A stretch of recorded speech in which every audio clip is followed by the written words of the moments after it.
última hora. Mucha atención, el presidente de los Estados Unidos acaba de anunciar que fue capturado Nicolás Maduro, presidente de Venezuela.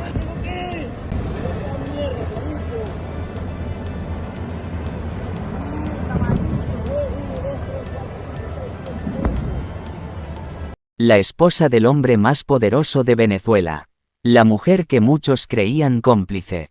La que nunca habló, hasta ahora. Hoy, su silencio se rompe ante la justicia. Y lo que dice sacude al mundo.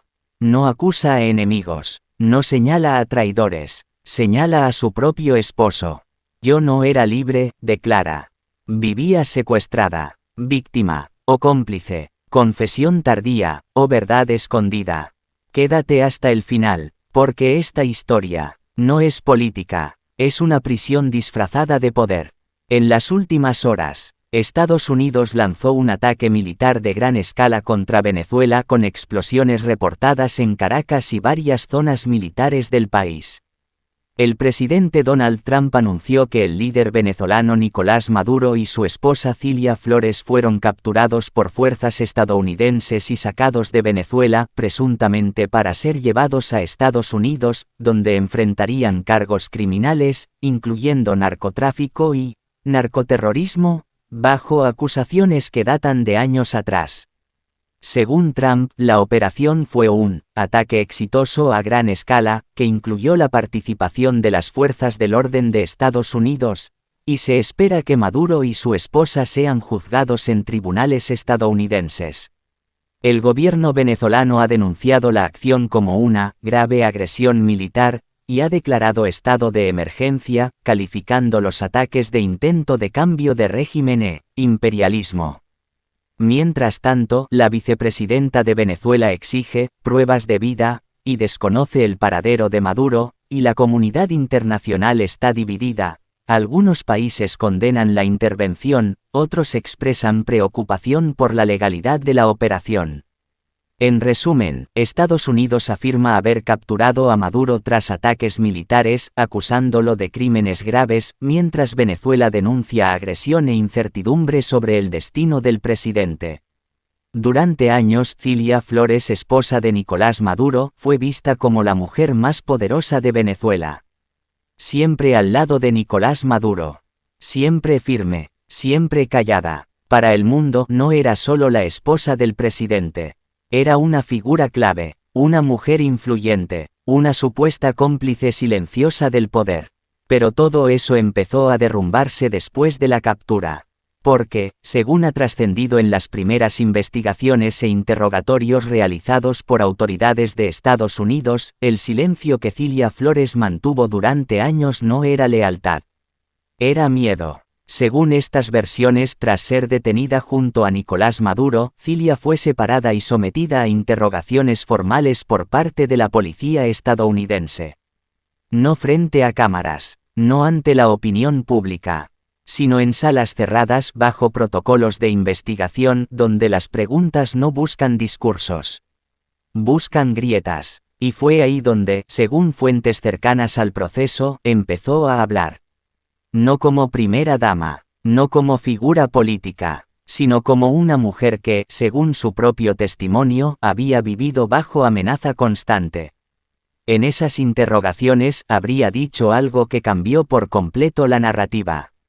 Yo también fui una víctima. Una frase que nadie esperaba escuchar.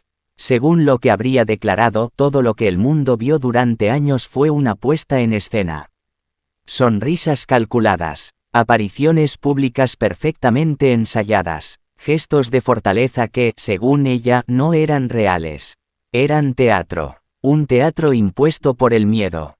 De acuerdo con estas versiones, Cilia Flores aseguró que vivió secuestrada psicológicamente por Nicolás Maduro, bajo amenazas constantes, advertencias veladas y un control absoluto sobre su vida. No secuestrada en una habitación. No con cadenas visibles, sino atrapada dentro de una relación de poder de la que, según dijo, no podía escapar. Durante los interrogatorios, la policía habría insistido en una pregunta clave. ¿Por qué nunca habló antes? Y la respuesta, según trascendió, fue tan simple como escalofriante. Porque tenía miedo. Porque sabía lo que podía pasarme. Y lo que podía pasarle a mi familia. Según esta versión, Cilia afirmó que Maduro la mantenía bajo amenazas constantes, recordándole que su seguridad, su entorno y su futuro dependían de obedecer y callar. Que cualquier intento de rebelión podía tener consecuencias que nunca se decían de forma directa. Pero siempre se insinuaban. Aseguró que no tomaba decisiones propias, que sus apariciones públicas eran ordenadas, que sus silencios eran exigidos y que su cercanía al poder no era una elección, sino una obligación. Yo no podía irme, habría dicho. No podía negarme, no podía hablar. Según estas declaraciones, incluso su imagen de mujer fuerte y controlada fue construida como un mecanismo de supervivencia. Sonreír era protegerse. Asentir era evitar problemas. Callar era seguir viva. Las autoridades, siempre según estas filtraciones, habrían quedado sorprendidas por el tono de sus respuestas. No habría gritos. No habría dramatismo exagerado. Solo un relato frío, sostenido y repetitivo, como el de alguien que llevaba años esperando el momento de hablar. Ahí es donde aparece, por primera vez, la palabra que lo cambia todo. Secuestro. No por enemigos externos, no por fuerzas del Estado, no por la oposición, según ella por su propio esposo. Un secuestro invisible sostenido por el miedo, el control y la amenaza permanente. Un encierro donde el poder no protegía, vigilaba. Este punto es clave porque reformula toda la historia. Si esta versión es cierta, entonces muchas de las decisiones, silencios y apariciones públicas de Cilia Flores no fueron actos de complicidad voluntaria, sino respuestas condicionadas por una relación de dominación. La investigación apenas comienza. Nada está sentenciado. Nada está cerrado. Pero el solo hecho de que esta versión haya salido a la luz cambia la percepción global. Porque ahora, la mujer que durante años fue vista como parte del sistema, aparece, según estas interrogaciones, como una víctima más del mismo hombre que gobernaba el país. Una mujer atrapada en una estructura que no controlaba. Una figura pública que, en privado, habría vivido bajo amenaza. Una esposa que, según su propio relato, nunca fue libre. Y así, sin cámaras, sin discursos y sin micrófonos, el silencio se rompió. No ante el mundo, no ante la prensa, sino ante investigadores que hoy intentan descifrar cuánto de verdad y cuánto de teatro hubo durante todos esos años. Y este, apenas, es el inicio. Una jaula de oro, poder, miedo y vigilancia. Desde afuera, la vida de Cilia Flores parecía un privilegio reservado para muy pocos. Residencias vigiladas, viajes oficiales, acceso directo al poder absoluto. Una mujer rodeada de seguridad, lujo y respeto institucional. Pero según su testimonio, todo eso no era protección. Era control. Cilia describe su vida como una jaula de oro. Brillante por fuera, asfixiante por dentro. Un entorno donde cada comodidad ocultaba una limitación y cada privilegio tenía un precio silencioso. Todo parecía mío, habría dicho. Pero nada lo era. Relata que su teléfono nunca fue realmente suyo.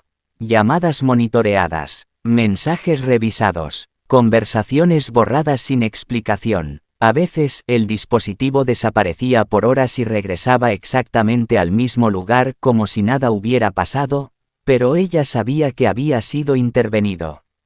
No preguntaba. Aprendió que preguntar generaba consecuencias. Su agenda tampoco le pertenecía. Reuniones canceladas sin previo aviso. Visitas inesperadas que debía atender. Salidas que eran autorizadas o negadas sin explicación alguna. Cada movimiento era registrado. Cada paso observado. Incluso dentro de su propio hogar. Cilia afirma que nunca estaba sola, aunque físicamente lo pareciera. Personal de seguridad que entraba y salía. Habitaciones donde no se sentía segura para hablar. Espacios donde aprendió a bajar la voz incluso cuando no había nadie cerca. El miedo, según su relato, no era evidente. Era sutil, constante, invisible. No había gritos, no había golpes, pero sí advertencias. Miradas, silencios prolongados, frases cortas que bastaban para entender el mensaje.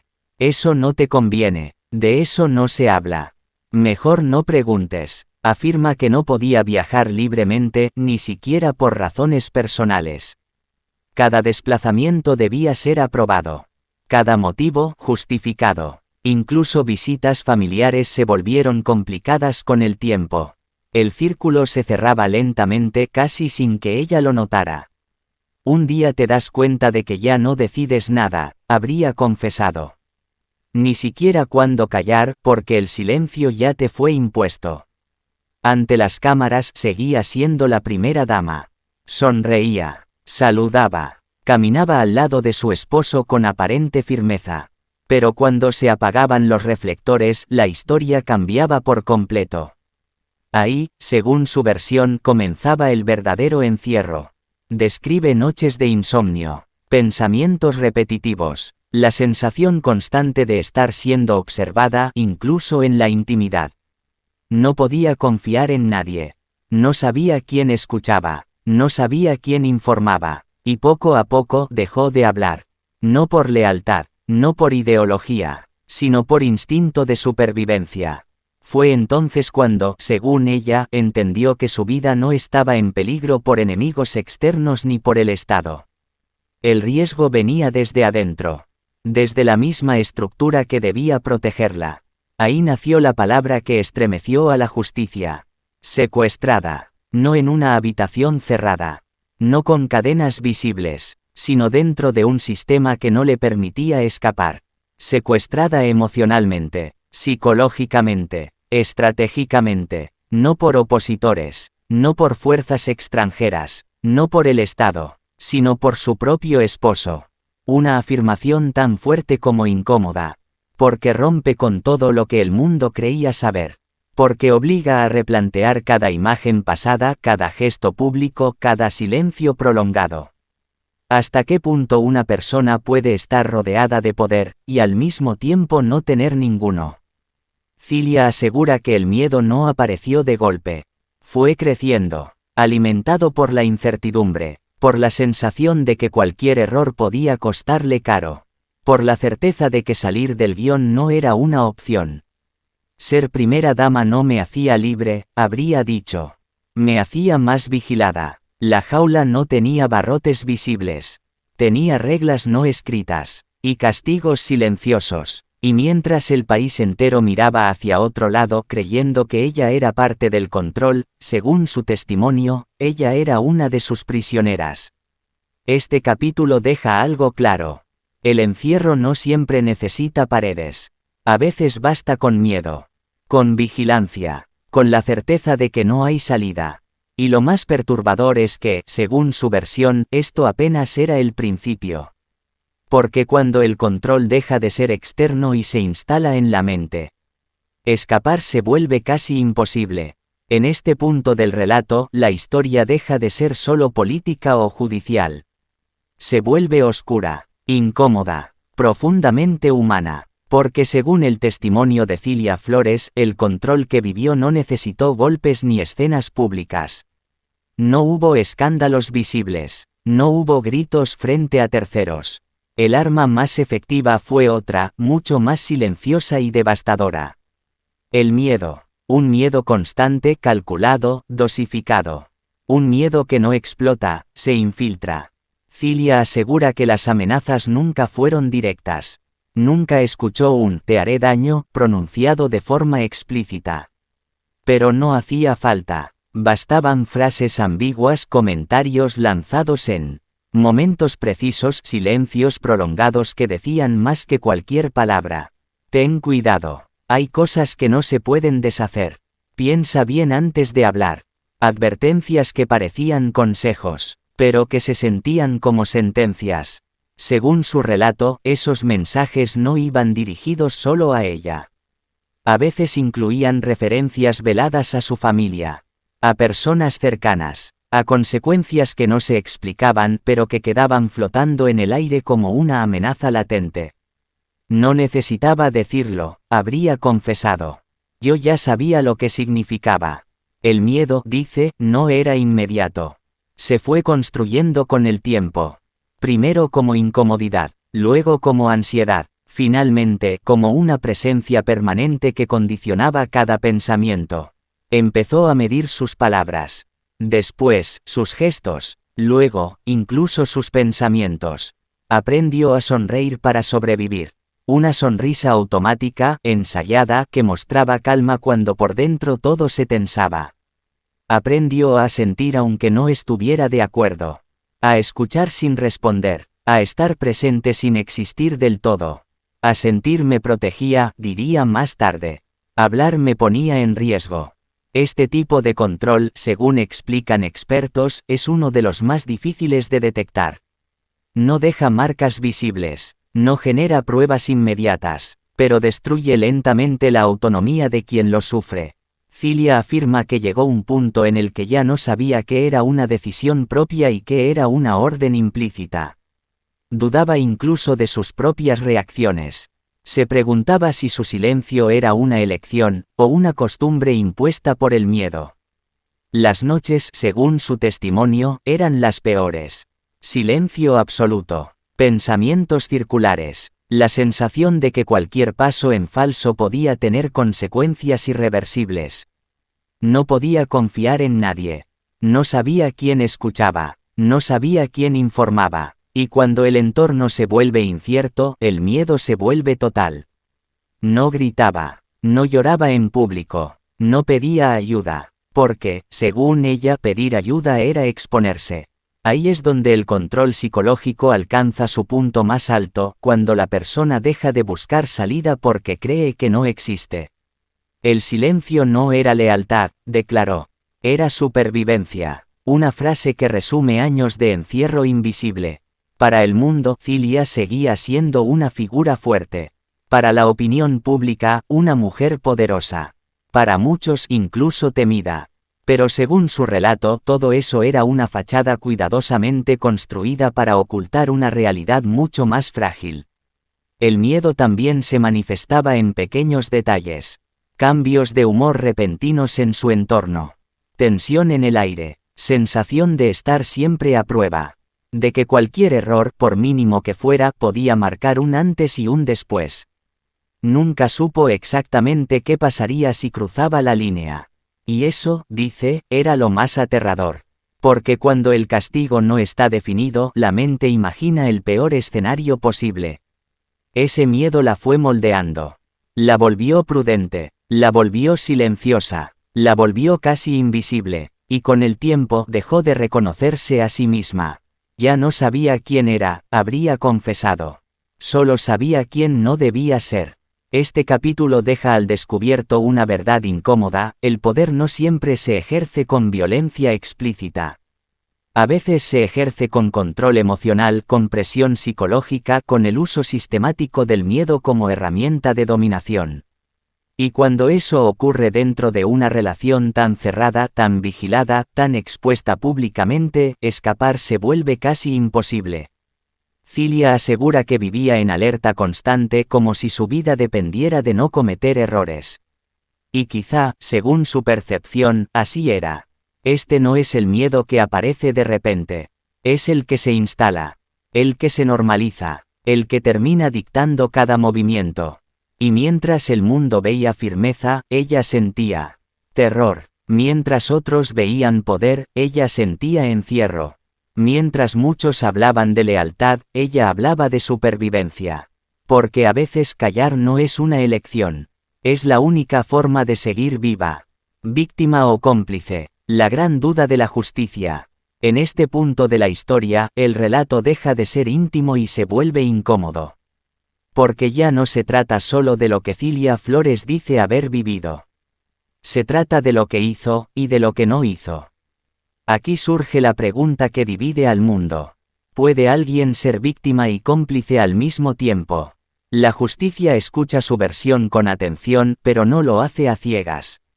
Los jueces no solo oyen palabras, revisan hechos, documentos, imágenes, decisiones pasadas. Años de presencia activa dentro del sistema de poder.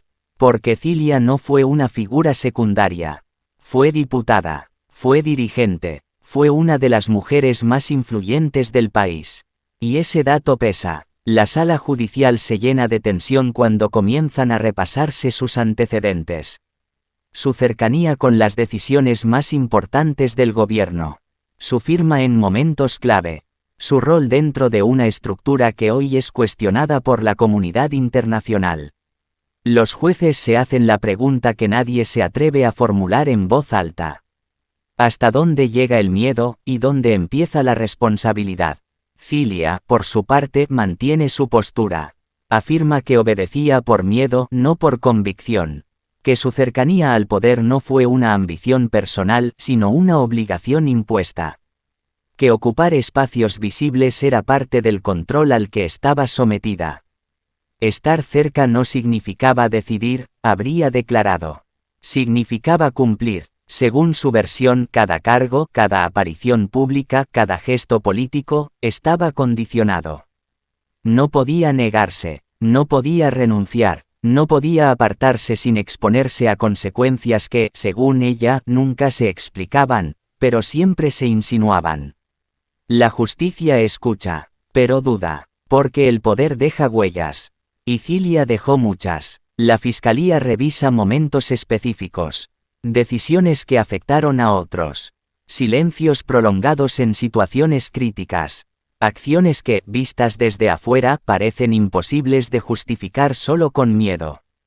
Y entonces el relato entra en su punto más delicado. La opinión pública se parte en dos. De un lado, quienes creen que nadie vive tantos años en el poder sin ser parte activa de él. Para ellos, Cilia no fue una víctima, sino una pieza consciente del sistema. Alguien que supo callar cuando convenía y actuar cuando era necesario. Del otro lado, quienes sostienen que el control psicológico puede anular incluso a personas fuertes y preparadas. Que el miedo, cuando es constante y profundo, puede convertir a cualquiera en prisionero, incluso dentro del poder. Las redes estallan, los medios se contradicen. Los expertos discrepan. Algunos juristas plantean una figura compleja, la de la responsabilidad bajo coacción. Una zona gris del derecho donde las decisiones no son completamente libres pero tampoco totalmente forzadas. Otros son más duros. Señalan que el miedo no borra los hechos y que el silencio también puede ser una forma de acción. Cilia escucha todo esto desde el centro del juicio que ella misma ayudó a iniciar. Y por primera vez, su historia ya no le pertenece del todo. Está en manos de otros. De jueces, de fiscales, de una opinión pública que no perdona fácilmente. No todos los silencios son voluntarios, insiste. Algunos son impuestos, pero la justicia no trabaja con emociones. Trabaja con pruebas. Con responsabilidades, con consecuencias. Este capítulo no ofrece certezas, ofrece conflicto, porque obliga a enfrentar una verdad incómoda. El poder también puede ser una prisión, pero no todos los prisioneros son inocentes. ¿Fue Cilia una mujer atrapada en un sistema que la superaba? ¿O fue una figura que eligió permanecer cerca del poder, aun pagando un precio personal? La respuesta no es simple. Y quizás nunca lo sea. Lo único claro es que, en este punto, la historia deja de ser un relato personal y se convierte en un juicio moral colectivo. Uno donde cada espectador también toma partido. Y mientras los jueces deliberan, una cosa queda suspendida en el aire. La línea entre víctima y cómplice es tan delgada, que a veces resulta imposible distinguirla. Y aún queda un último capítulo. El que puede cambiarlo todo. La declaración que cambia su destino. El último capítulo de esta historia no llega con una sentencia inmediata. No hay aplausos, no hay absolución, tampoco una condena definitiva, pero sí hay algo irreversible. La imagen perfecta se rompió para siempre. Después de años de silencio, de apariciones medidas y palabras calculadas, Cilia Flores ya no ocupa el lugar que tuvo durante tanto tiempo. Ya no es solo la esposa de. Ya no es únicamente una figura que caminaba al lado del poder. Ahora es una mujer que acusa. Una mujer que señala. Una mujer que se presenta ante la justicia con una versión que incomoda, divide y sacude. Su declaración no busca compasión inmediata. Tampoco pretende borrar el pasado. Lo que hace es algo más arriesgado, expone una herida que estuvo oculta durante años.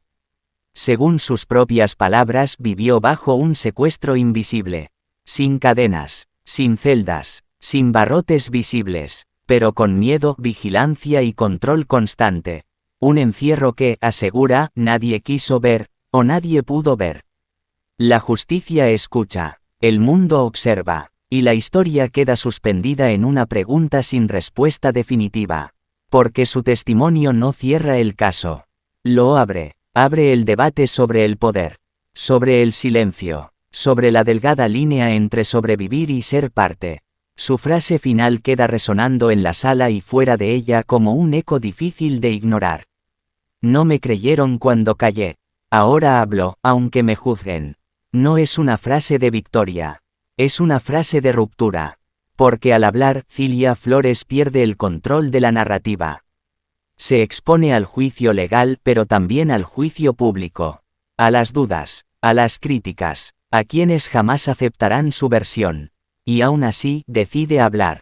Ahora, la justicia tendrá que decidir si está frente a una confesión tardía o ante una verdad finalmente liberada. Si fue víctima de un sistema que la atrapó, o parte de una estructura que hoy intenta cuestionar. Tal vez la respuesta no sea absoluta. Tal vez sea incómoda. Tal vez nunca deje satisfechos a todos. Pero algo es seguro. El silencio ya no es una opción. Y esta historia, más allá de nombres y cargos, deja una reflexión inquietante. El poder puede encerrar, y el miedo puede callar incluso a quienes parecen intocables. Si esta historia te hizo reflexionar, si te dejó dudas, o si simplemente quieres seguir analizando relatos que pocos se atreven a contar. Suscríbete a nuestro canal Secretos de Historia. Comparte este vídeo para que más personas conozcan esta historia. Dale like si valoras este tipo de contenido profundo y narrado con respeto. Y si deseas comentar, hazlo con respeto hacia las personas mencionadas en el vídeo. Aquí creemos que las historias pueden analizarse sin odio, sin insultos y sin perder la humanidad. Gracias por acompañarnos, porque en Secretos de Historia, el silencio también cuenta su verdad.